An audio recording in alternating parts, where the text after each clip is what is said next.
Sup Shredders, my name is Logan aka Spiderhands and welcome to an SP Reviews, where today I'll be checking out a track from an act named Marcus Oche titled Heartaches and Headaches. And if we switch over to here, we have ourselves a track on YouTube. We're going to be listening through it from start till finish. And we're going to hear what we think. Let's go. All these scars in my heart, I don't know how to start, but I know in time, one by one, they'll be gone. Yeah, I sound bitter, yeah, but I don't damn mind. I'm gonna drown myself in bitterness till it runs dry. Shout out, by the way, for putting a lyric video in here. I'm not going to try and pause too much, don't worry, but I just want to give some appreciation for being able to do that. It does help us reviewers figure out what's going on. Really slick track so far. I love the combination of instruments and the vocal performance. Really tight. Nice inclusion of that guitar there.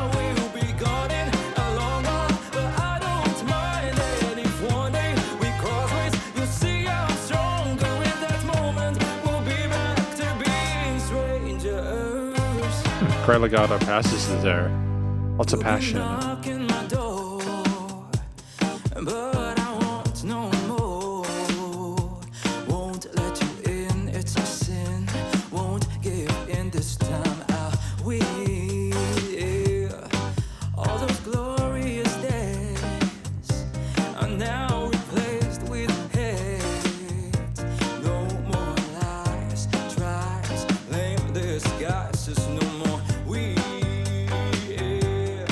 No more we. No more excuses. No more lame disguises. Sounds like we're just sick of the drama involved in this collection, you know? I like the fact that we're making a song about it. It's not necessarily a unique topic to write a song about, but it's nonetheless meaningful, and I'm sure a lot of people will be able to relate to it.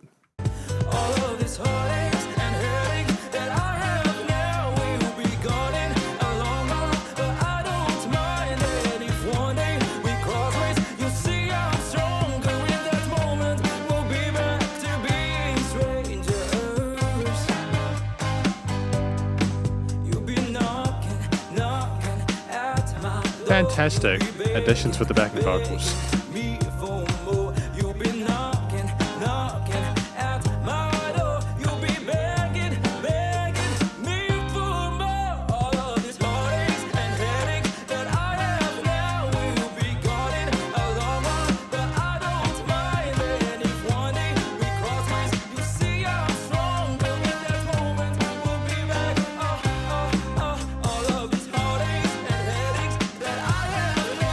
That was an aggressive distortion there. I'll be honest, I'm not really necessarily sure if that was the correct amount. It does illustrate pain and frustration, but still.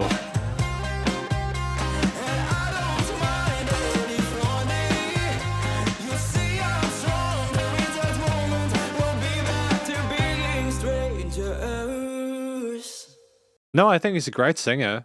I look forward to talking about the song in the conclusion. Because this is the conclusion of my review of this track from Marcus Oche, I think it's Oche, titled Heartaches and Headaches. What do I think this track is about? I think this track is about someone who has been in a relationship that's messed with both their heart and their head, and they are unhappy and dissatisfied with it, and they'd quite like to leave it as soon as possible.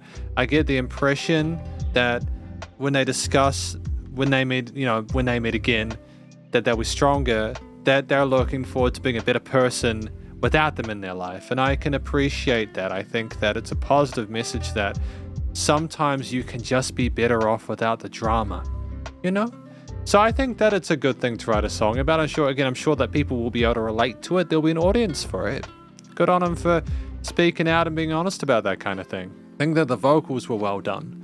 He's a great singer. Great head and chest voice, very emotive and passionate with the performance there. I like the legato passage and interesting tails on those melodies. Hookline was recognizable, verses had variety to them. In a shorter track like this, we didn't need to over-egg the pudding and make it an ego project, and we didn't. It was nice and varied with no issues whatsoever. I was happy with the vocal performance. I think that we sang in a way that was appropriate for the story that we were telling, so things were nicely connected there. In addition to that, this track, featured some distorted vocals at the end, and I wasn't necessarily sure if I was comfortable with the amount of distortion. It seemed like it was a little bit too loud for the way we had approached the volume of the vocals in other parts of the mix, but I think as we had more of the distortion in that last outro chorus, it made more sense and simmered in it. So I am 50-50 on that, but I understand why we chose to have that effect, and it's good. It was a good choice, for sure. I think that's more of a studio production thing anyways. In addition to the vocals and the story that was being told, we have a track within itself where it's 2 minutes 30. That is right within that 2 to 4 minute sweet spot. Very palatable, easy to digest. I think a great first impression for most listeners who are not wanting to listen through a Leviathan effort here. It's considerate of the listener's time, which is always a positive. And I think within it, we had a lot going on with the various guitar, bass, drum, and piano sections here. It was stunning. The drum grooves with the eighth note focus there, with occasional fills, but the majority of the time focusing on those hi-hats, kicks, and snares, kept the things moving forward at a constant yet friendly and accessible pace in a way that was trendy and easy to listen to, I think, without being disingenuous or cheesy. The bass line mirrored the other chord progressions and harmonies within the arrangement well, whilst also keeping a sense of funk to it and sassiness there. Very well rounded in the low end. The guitars, they were nicely tuned into the sides of the stereo field. The chords and progressions we had there complemented the keys well when they came in. I think as well as that really saucy lead tone there, that guitar there, that complemented the distortion in the vocals well, was a great foil for that, a replacement main sort of focus within the stereo field, and I was pleased that it existed. It complemented the melodies chosen and the hooks well, and built upon and developed those.